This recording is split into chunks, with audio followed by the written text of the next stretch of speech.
So my M, the start of must, is motivational. This goal should be extraordinarily powerful.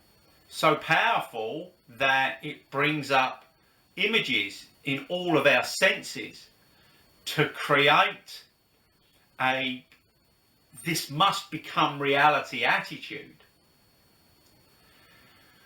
The U of must is unbelievable. Think about this.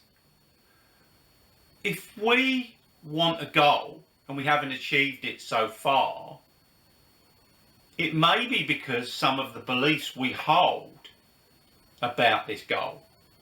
This is quite interesting with the SMART goal acronym, because this is covered by attainable, achievable, and real.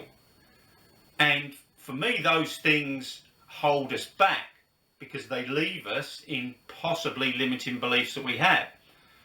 So we must first go to the place where we're going to create something unbelievable to unpack the resources that we all have to get to where we need to be.